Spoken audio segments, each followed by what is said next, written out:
O Brasil, ele não é o oceano de oportunidades, mas ele é um belo do mar de oportunidades para desbravar esse mercado. E às vezes a gente está buscando competitivo e vai competir com empresas de Israel, com empresas americanas, com empresas europeias, no nível de competitividade assim radical. E se ela estivesse mirando como primeiro território a sua conquista o mar brasileiro azul, ela já estaria virando um mercado grande o suficiente para provar um belo de um valor. This is Growthaholics.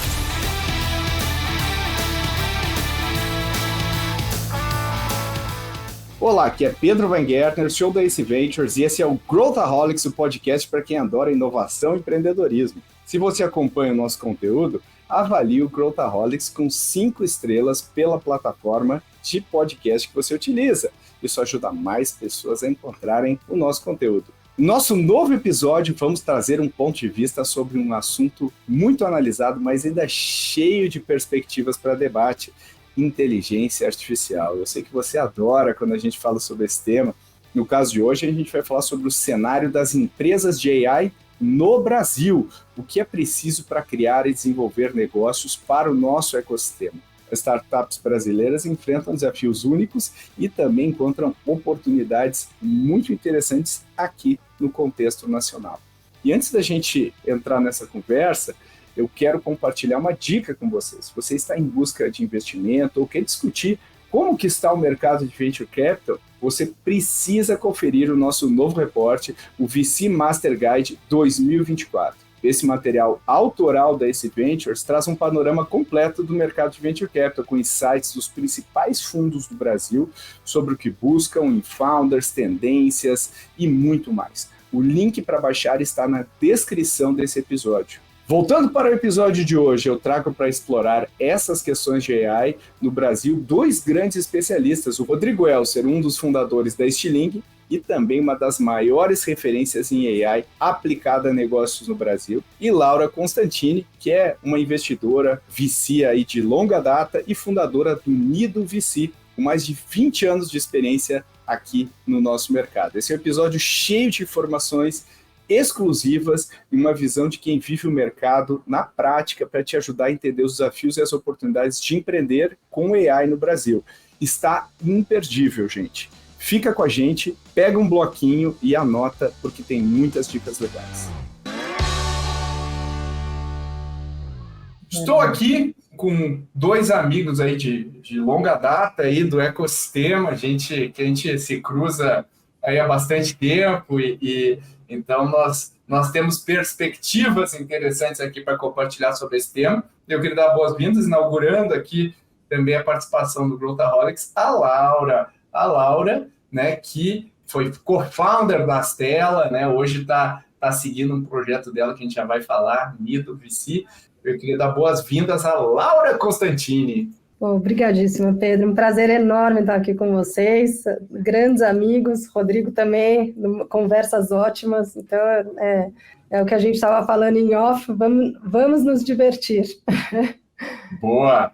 E estou aqui com o Rodrigo Helter, também velho amigo aí, empreendedor, fundador da Stiling, que era pioneira, né? Antes de a gente falar de AI, ele já falava de AI, apresentava aqueles mapas assim, com as marcas, usando machine learning e tal, sempre foi super curioso, e hoje está mergulhado nesse tema, aí depois da saída, né, do exit da Stiling, está mergulhado nesse tema. Então seja bem-vindo aí o prefeito de Itu, né, provavelmente nos próximos anos, Rodrigo Elser.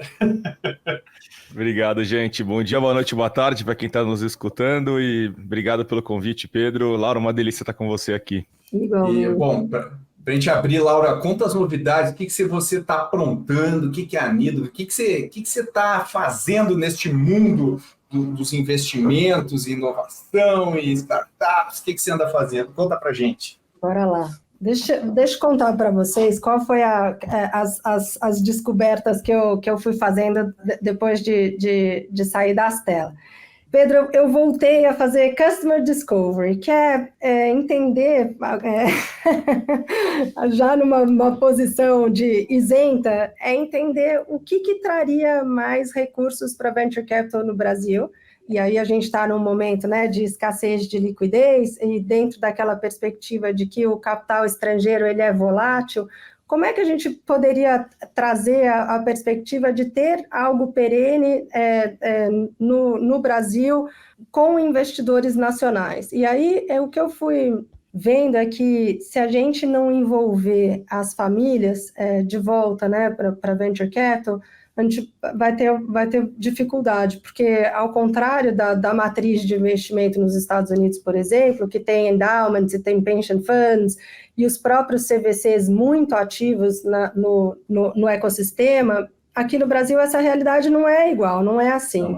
Os CVCs estão começando a entrar, mas mesmo assim com algumas questões, e não temos endowments, não temos pension funds. Então, ou a gente envolve e traz essas famílias de volta para a VC, ou então a gente vai ficar nanico, né, ou subótimo, um ecossistema. E aí eu comecei, então, a ideia de fazer Customer Discovery é entender o que prende essas famílias e o que elas gostariam de ter para investir mais.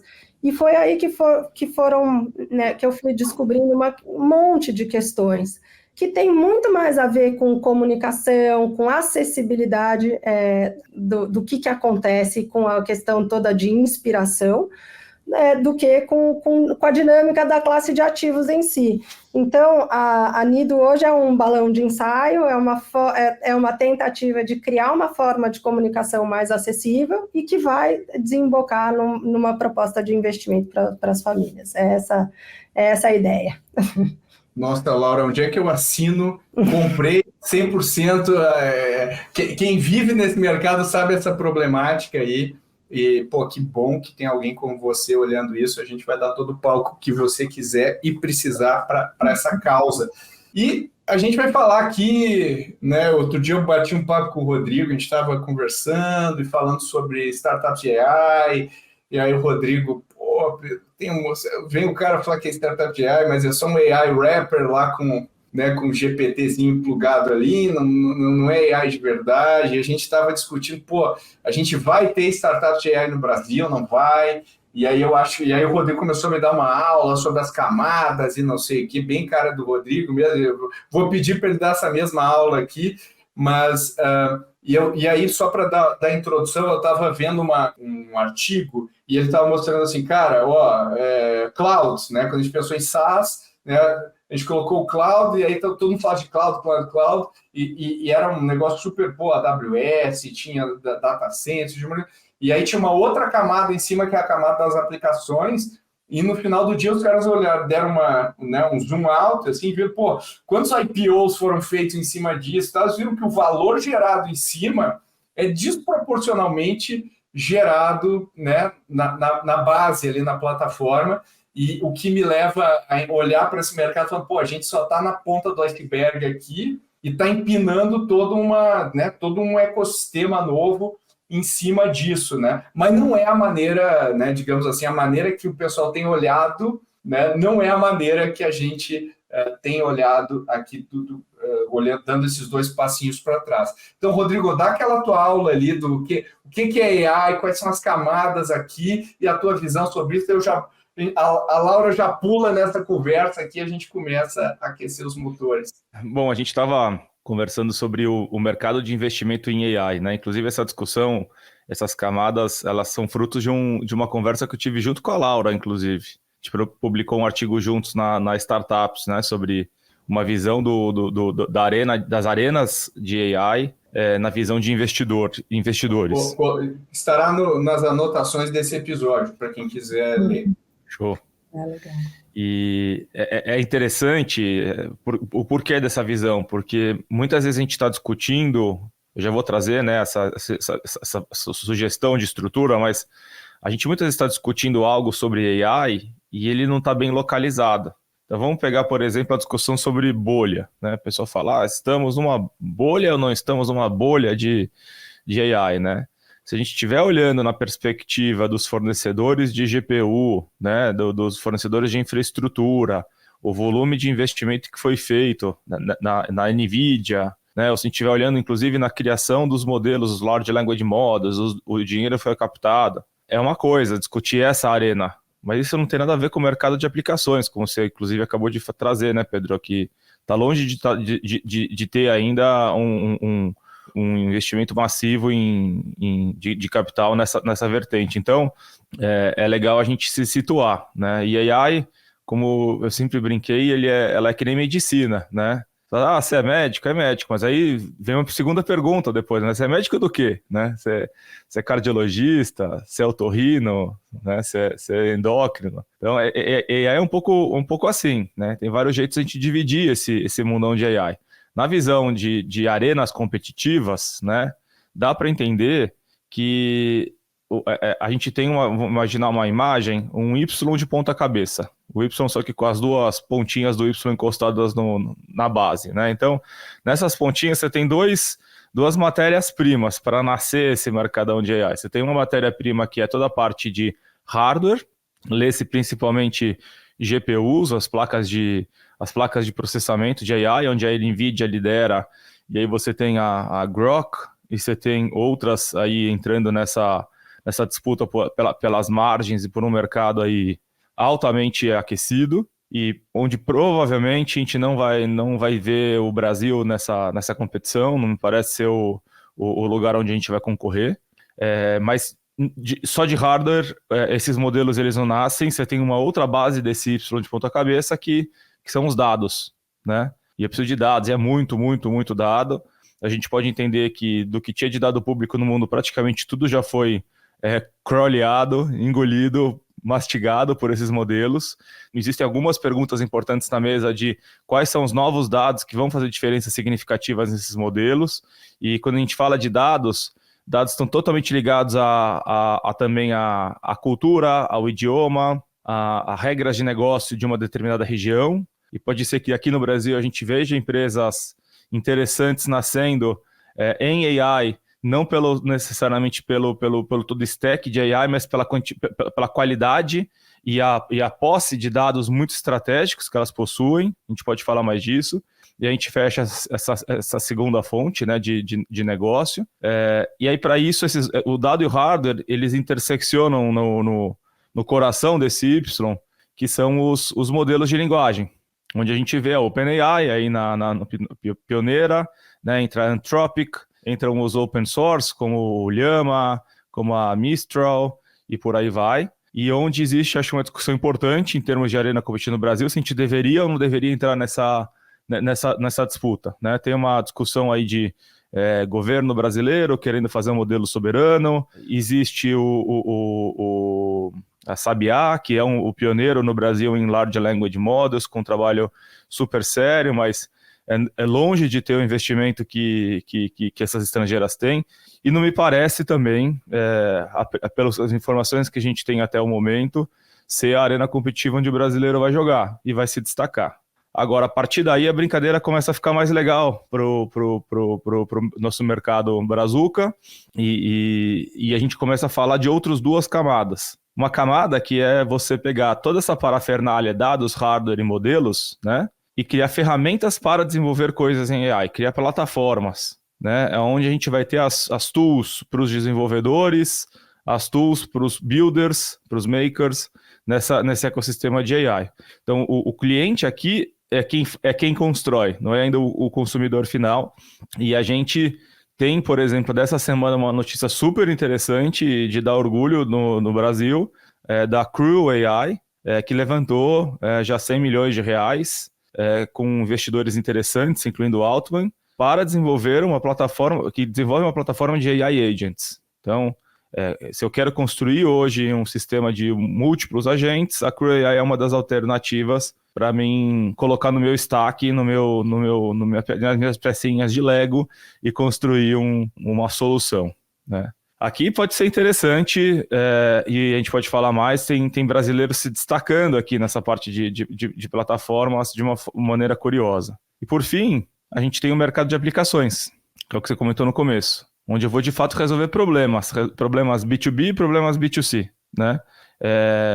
E onde é muito mais sobre o problema, a paixão pelo problema, do que a paixão pela tecnologia. A gente se perde um pouco, é normal, a gente vê inclusive a galera que vem de engenharia de software e ciência da computação se perder um pouco aqui em se apaixonar pela tecnologia e não pelo problema, mas é onde você tem uma criação de valor absurda, um processo de verticalização de soluções, de reinvenção até do jeito antigo de você fazer o System of Records para fazer Systems of Intelligence com o que tem de AI, e onde muito provavelmente a gente vai ver casos incríveis brasileiros que vão se destacar no mundo em uso de AI. Então, repara que aqui a gente passou são 3, 4, 5 arenas, né? E a gente discutia AI de uma forma geral, sem contextualizar de qual arena a gente está falando, a gente perde muita qualidade no papo, na discussão e até nas opiniões do para onde vamos, né? Então, bolha está na discussão de modelos de hardware, mas em aplicações não é bolha. Dados é uma coisa ainda... Nem começou. Né? Tools para desenvolvedores, a gente tem pouquíssimos. Top of mind do Creo AI brasileira. Então, aqui vamos nós num trabalho longo aí brasileiro, só que em várias arenas, né? E é legal ter essa visão. Olhando com a tua cabeça de VC, né, Laura? E chega um monte de startup pra gente, do cara fala, AI, mas não, é um SaaS que resolve tal coisa e tem né? E muitas vezes, muita startup está colocando AI, ela é mais um custo do que uma proposta de valor. O cara agora tem que pagar a API do cara lá para entregar algum gimmick que não gera o valor, né, de fato. Como é que você vê agora, dando um step back, assim, tudo isso que o Rodrigo falou?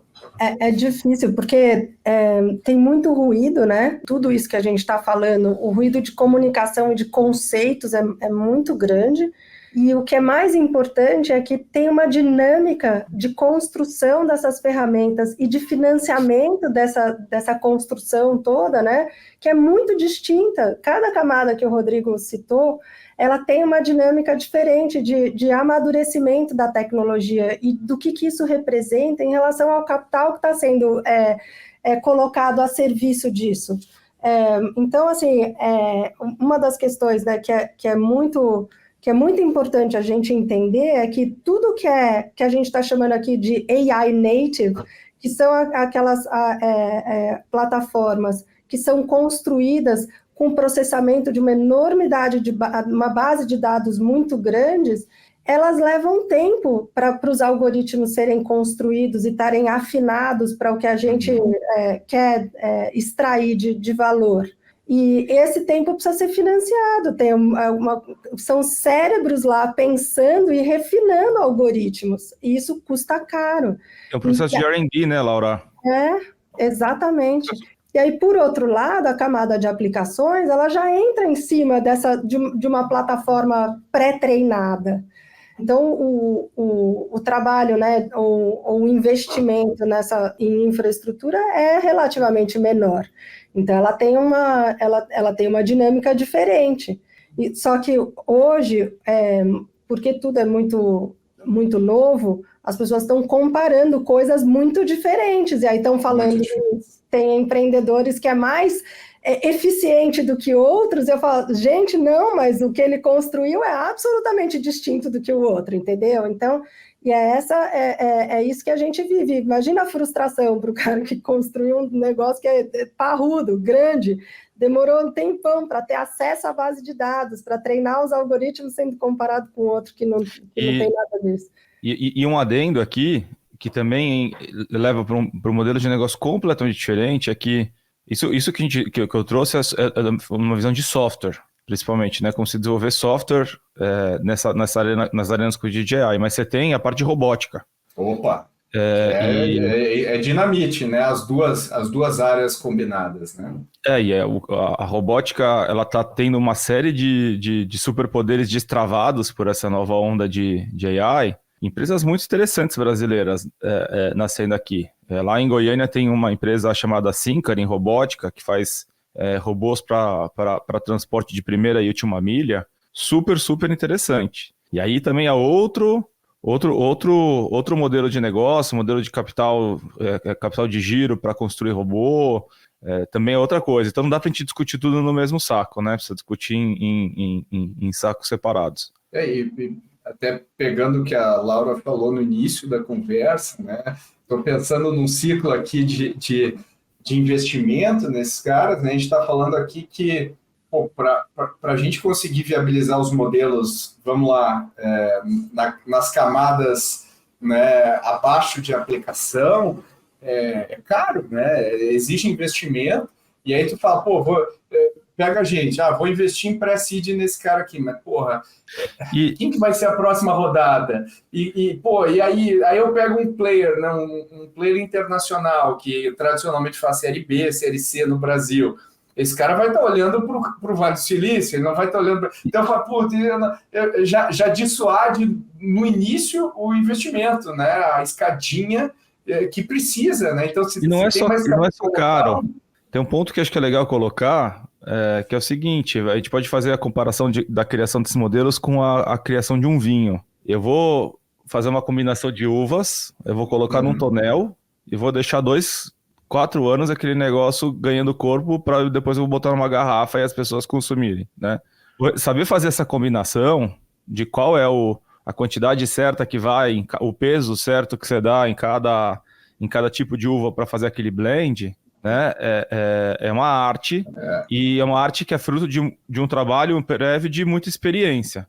Quantas pessoas no mundo têm a experiência para fazer e para tunar e para calibrar esse vinho ou esses modelos? Então, quando você fala que é caro, basicamente você está botando milhões e milhões e milhões de dólares para processar, para um monte de máquina lá, processando, calculando, processando o modelo. Agora, esse modelo ele está seguindo uma fórmula de criação, né, de pesos. Se eu faço isso errado, eu não tenho experiência, você joga no lixo esse dinheiro. Então, além do caro, a gente está falando de uma área que tem muito poucas pessoas no mundo com capacidade, track record, experiência para criar esses modelos. E aí até que me pergunto, até onde que o Brasil deveria entrar nessa, porque a gente, a priori, não tem gente aqui no Brasil com expertise com track record, nessa calibragem, e você pode perder muito, muito, muito, muito, muito dinheiro. Eu vou chegar nesse ponto aí do modelo que a gente acredita, né? Eu primeiro queria ouvir a Laura aí ligando os pontos, né, de funding, de capital humano, né, que o Rodrigo falou. Eu acho que também tem uma outra camada de dificuldade, que é uma camada de preconceito. Eu acho que tem um ponto que é até que ponto a gente tem capital humano para desenvolver certas coisas. E eu acho que sim, tem uma questão aí. Mas isso tem sido generalizado para tudo. Então, trazendo um contraponto com o que o Rodrigo está falando, sim, é verdade. Só que, de novo, tem que entender aonde e do que exatamente a gente está falando. Porque o que a gente está vivendo hoje, inclusive pelo momento, né, atual de escassez e de taxa de juros mais elevada, é que o Brasil não tem capital humano ou know-how at all para desenvolver qualquer coisa em si, relacionado a AI. E aí eu acho que a gente cai numa é a verdadeira síndrome de vira-lata, né? Então, assim... Uma profecia autorrealizável, né? Exatamente. Na parte de aplicação, a gente tem muita matéria-prima boa e já tem casos super interessantes nascendo, né? Reais, que a gente nem sabe que tem brasileiro envolvido. Que se a gente olhar lá no início, né, Laura, quando a gente começou a investir, lá atrás não tinha essa densidade toda de talento nessa camada, né? O que corrobora um pouco isso que você falou, a gente rodou, quebrou a cara algumas vezes, mas hoje tem um capital humano que, a gente fala de SaaS, tem o próprio Rodrigo aí, né? A gente tem um nível de refinamento que a gente não tinha. Agora, o governo, vocês pincelaram, o governo anunciou aquele super blaster pacote com todas as ramificações imagináveis. Queria ver uma avaliação crítica de vocês em relação ao quanto isso move a agulha desse tema que a gente está falando aqui, se é por aí o caminho, o que vocês acreditam que deveria ser caso não seja nessa linha, o papel dos órgãos públicos aí para orquestrar talvez esse movimento? Eu entendo que é um processo que precisa primeiro escutar muito quem já está na área. E eu tenho ainda dúvidas do quanto o ecossistema de AI foi verdadeiramente escutado para começar a pensar em algumas aplicações. Por que eu digo isso?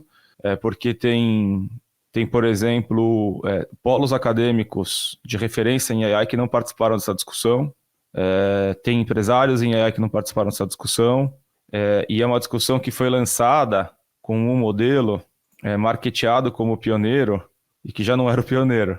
O pioneiro em LLM é a Sabiá, não era o primeiro modelo. Então, é muito dinheiro, a gente está falando acho que tem mais de bilhões de reais canalizados para isso, com uma proposta, inclusive, de desenvolver um modelo soberano nacional, e tem uma pergunta importante na mesa para ser exaurida, se o caminho é desenvolver modelo soberano nacional, ou pegar esse dinheiro e canalizar direto para a camada de aplicação, aonde você vai ter o real valor gerado para a sociedade. Tem uma questão estratégica competitiva, se eu deveria ter ou não ter um modelo brasileiro, mas também tem uma questão de capacidade, conseguir construir um modelo brasileiro competitivo, no mercado que talvez seja dos mais insanos, que é essa criação dos modelos geracionais, dos modelos de IA generativa. Eu tenho dúvida se a gente não deveria estar levando mais desse dinheiro para nível das aplicações, do ferramental para ganhar escala e também na parte de capacitação do que na construção do modelo. Você vê a distribuição do budget proposta, ela está muito mais carregada na parte da criação do modelo do que nos outros pilares. Então, essa é a minha dúvida, porque o valor para a sociedade, né, a transformação do Brasil em termos de AI, me parece que acontece muito mais rápido e muito mais escala se a gente botar mais dinheiro em capacitação, e que é talvez o pilar mais sensível desse novo paradigma, desse novo ferramental disponível, e na criação das aplicações que vão gerar valor público e privado. Eu concordo em gênero, número e grau com o Rodrigo. Eu acho que todo governo deveria estar pensando qual é o suporte que a sociedade e a economia precisa para trazer um dinamismo maior. Então, um exemplo aqui, né? O Brasil não tem uma marca de automóveis. E o quanto isso é um problema, né? E o quanto que o governo deveria se preocupar com isso. Aí, por outro lado, a gente tem uma outra situação que 60% das rodovias no Brasil não são pavimentadas. Esse para mim, é um problema grave, que é exatamente a infra que o Rodrigo está trazendo, que cara, como é que isso trava desenvolvimento econômico? Porque aí o caminhão, seja lá qual for a marca, não passa lá com a soja que precisa chegar no porto e etc, etc. Então, são essas coisas que a lógica econômica ela é soberana. Não adianta pensar né, que vai competir ou que vai trazer uma proposta do zero semelhante ao que já está rodando.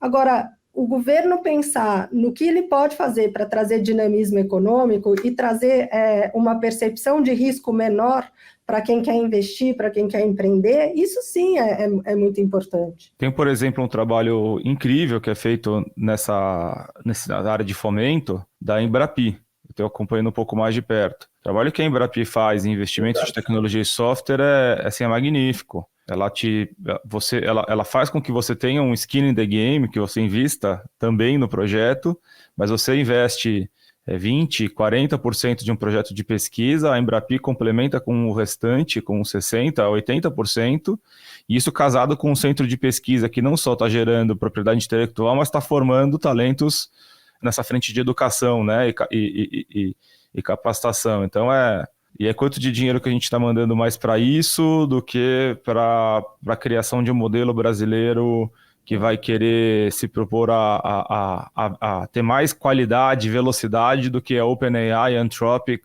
e o Llama da Meta. Não sei, assim, É isso, é o que a Laura falou, né? O mercado é soberano e ele vai votar com o bolso no final do dia.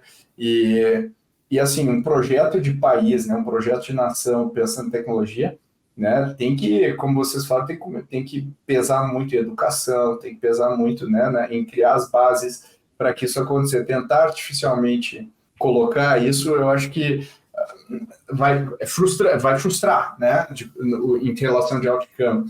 Agora, voltando para o tema aqui, né, das startups de AI brasileiras, e agora eu queria muito ouvir vocês, assim, o que vocês apostam em caminhos. Eu estou entendendo aqui pela nossa conversa que a gente está acreditando que a camada de aplicação provavelmente vai ser um lugar onde a gente vai ter expoentes aí no Brasil, né? Eu acho que das conversas que eu estou tendo com empresas e tal, a gente ainda está numa fase de AI me ajuda a fazer isso aqui mais barato, mais eficiente, né? A gente ainda está pouco numa fase de AI permite eu fazer uma coisa que eu não fazia antes, né? Que tá me fazendo alçar novos voos.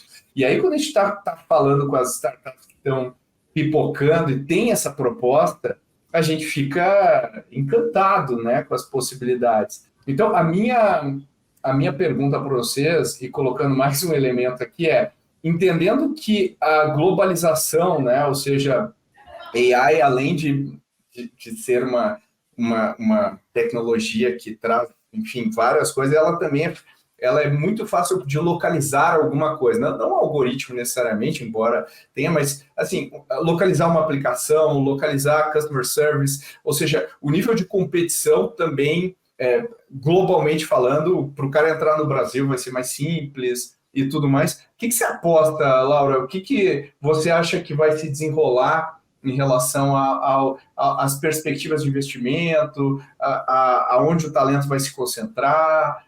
O que você acredita?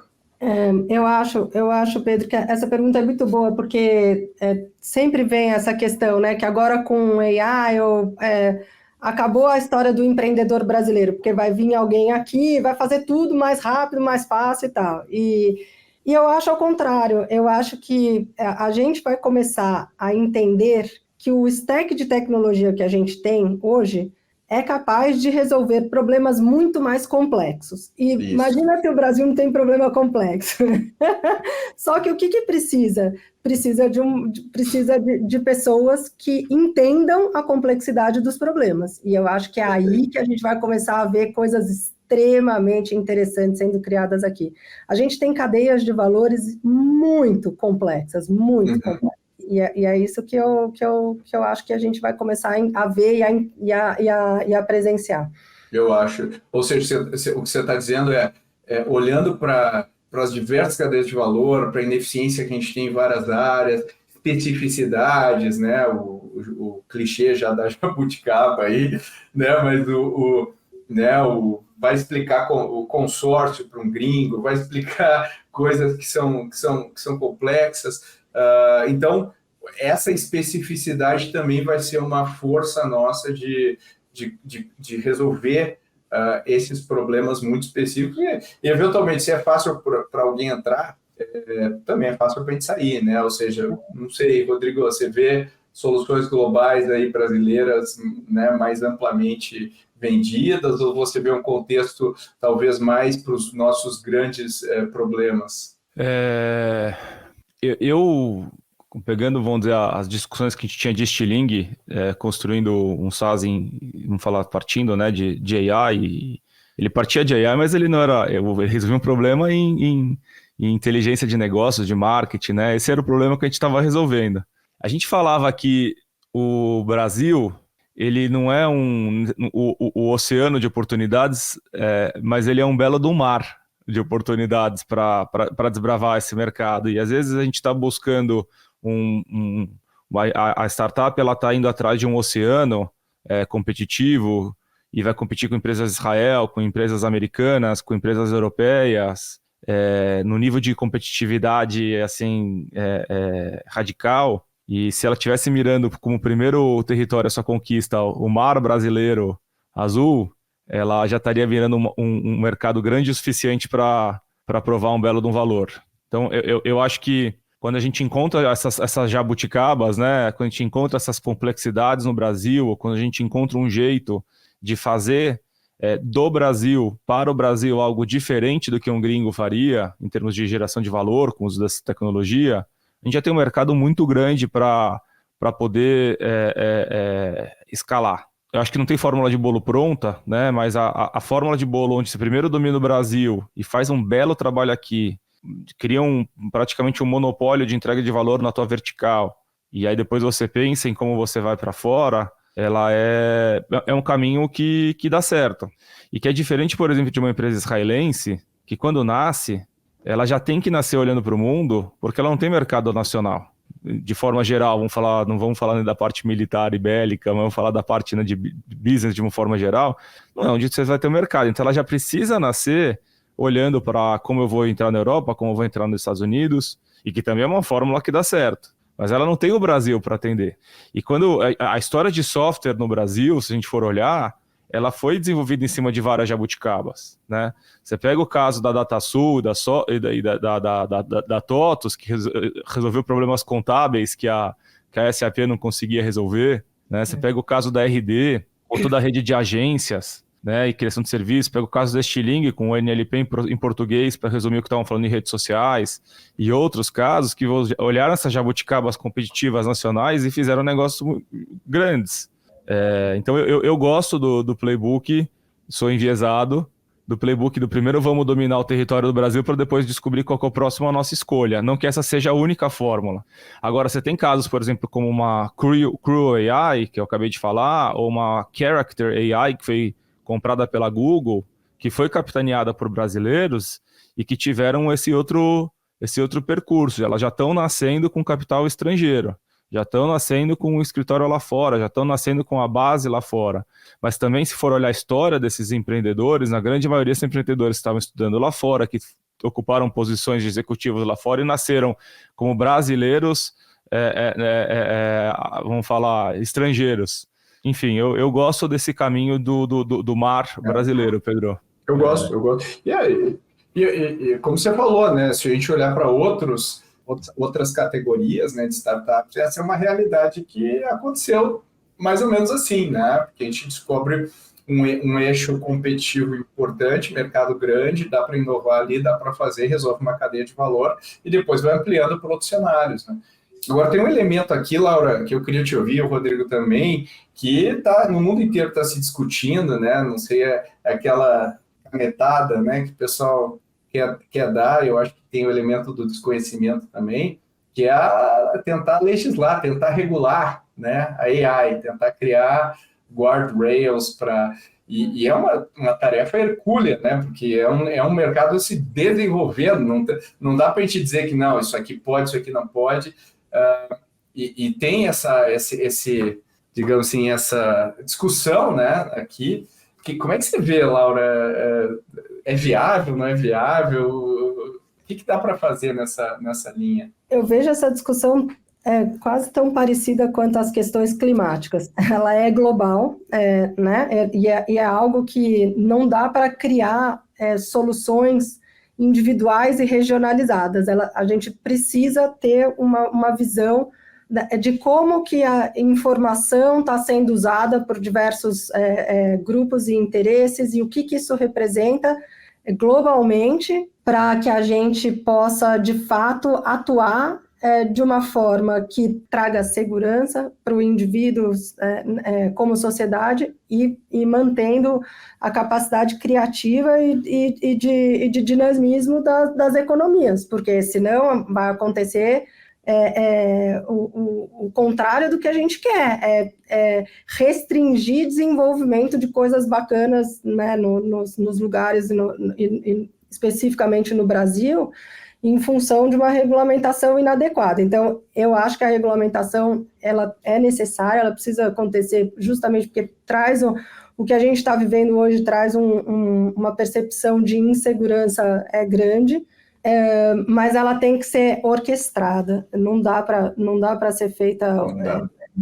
localmente, né? Não é... Porque, assim, os modelos são mundiais, né? Tu pode fazer o que tu quiser, por exemplo, vou imaginar no Ocidente, e a China fala, não, cara, eu vou seguir meu caminho aqui, vou evoluir. Então, como é que você vê isso, Rodrigo? E acho que volta para a pergunta, regular o quê? Em que arena? Exato. Porque a Exato. discussão que acontece hoje no mundo é sobre a regulação das empresas que estão criando os grandes modelos de linguagem. A gente tem no Brasil grandes modelos de linguagem para regular? Então começa Exato. aí, né? Aí a gente vai regular o nível de aplicação. Que aplicação? A gente tem track record, tem experiência? Como que a gente vai regular uma coisa que ainda não existiu e talvez nem gerou problema? Uhum. Eu acho que a discussão de regulação ela é cara. Concordo 200% com a Laura, ela é muito mais uma esfera internacional e partindo dos países cuja sede dessas empresas, né, estão localizadas e ela é importante. Por outro lado, e aí eu vou falar mais da parte de regulação lá fora do que numa discussão nacional, existe um ponto para a gente ficar esperto, que é uma expressão que chama regulatory capture, captura regulatória. Historicamente, muita regulação foi feita, não necessariamente pelo fim da regulação, mas para ela criar zonas de monopólio e favoritismo para empresas que participaram desse lobby. Né? Conhecemos bem isso, né, historicamente. Então, e tem uma palestra, se você quiser deixar nos links também, do Bill Gurley. Bill Gurley, esse, eu ia falar exatamente isso. Bill Gurley tem uma coisa assim, genial. O All-In Summit do ano passado, ele fez uma palestra que, se não me engano, chamava 10 mil quilômetros to Washington. É isso aí. 10 mil miles, né, para Washington, que dá uma aula sobre o que é Regulatory Capture. E acho que isso deixa a gente um pouco menos ingênuo ao entrar, ler e discutir regulação, entendendo que tem agendas, e não só a agenda social, dos prejuízos. É importante, é muito importante esse assunto, mas ele precisa ser olhado por várias facetas. Eu concordo. Eu acho que é aquela coisa de que o pessoal começa a se preocupar com isso, com aquilo, essa preocupação cai na mão de talvez gente que não tenha a profundidade de conhecimento sobre o tema. Não, precisamos resolver isso, propriedade intelectual, precisamos resolver, né? Pega alguma coisa assim. E a regulação que serve em última instância, né, é para proteger o consumidor, no final do dia é para proteger o consumidor e garantir que o mercado tenha um dinamismo, sem monopólio e tal, acaba tendo efeito contrário, né, restringe a inovação, não dá acesso ao consumidor. Enfim, eu acho que tem muita coisa aqui que a gente falou, acho que os temas de onde vai estar a nossa área de excelência, como que a gente vai conseguir se posicionar, como que a gente vai trazer capital, né, Laura, para financiar esses projetos, para garantir que a gente vai ter o tempo suficiente para criar maturidade, né, testar modelos, garantir que a coisa entre no mercado bem. Eu acho que é isso que a gente tem que batalhar aqui, né, enquanto ecossistema, para conseguir fazer essas coisas. E aqui no final do episódio a gente sempre chega num momento que a gente pede para vocês que são extremamente curiosos e estão sempre tendo acesso a muita coisa, a gente sempre pede para vocês dizerem o que está inspirando vocês no momento, né? E a gente consome, né? Se vocês estão parecidos aí, a gente não é à toa que a gente se conversa muito, porque a gente é inquieto. Então, pode ser uma coisa que vocês leram, ouviram, viram, o que vocês recomendam, pode ser ou não relacionado ao tema aqui, mas vamos começar por você, Laura. O que você tem visto aí, tem te inspirado? Pedro, eu estou mergulhando no Nexus, no livro do Harari, e eu estou extremamente inspirada em mergulhar na questão de como as pessoas se comunicam e criar uma linguagem acessível para entender tudo isso. Eu tenho certeza que deve ter muita gente que está escutando a gente com N mais 3 dúvidas e questões, e muitas delas é porque o que a gente está falando aqui é uma linguagem que talvez seja inacessível. Não vai dar para falar para todo mundo, mas a questão da linguagem, eu acho que hoje, e da comunicação, eu acho que hoje é uma questão muito importante, que as pessoas não estão parando para pensar e que é fundamental para tudo que a gente faz. E eu acho que isso está no cerne de engajar e inspirar as pessoas para esse mundo que a gente vive, que é um ecossistema muito legal e precisa de atenção. Essa é uma ótima dica. Eu estou com o Nexus aqui, não comecei ainda, mas você me inspirou a começá-lo aqui, que eu gosto muito do Harari, ele sempre traz perspectiva assim, para porra, por que eu não pensei nisso antes, né? Ele traz essa, é óbvio, ele está enxergando as coisas de um jeito muito interessante. E você, Rodrigo, o que está te inspirando aí? Eu tô com o Nexus também, não consegui ainda tempo para chegar nele. O que tá me provocando é o seguinte, eu venho de produto e business, né? Eu não sou engenheiro de software nem cientista da computação.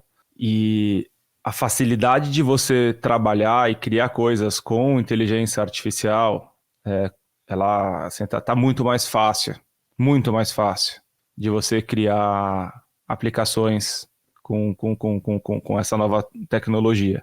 Eu estou me provocando, eu quero ver até onde eu consigo construir algo sozinho, sem uma linha de código.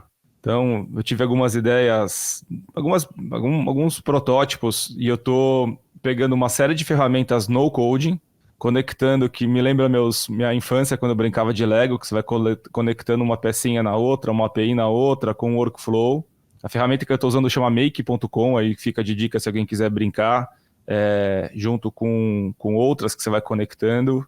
E é muito, muito legal essa experiência e chocante, tá? Porque eu comparo o que eu estou conseguindo fazer sozinho e sem conhecimento profundo de programação.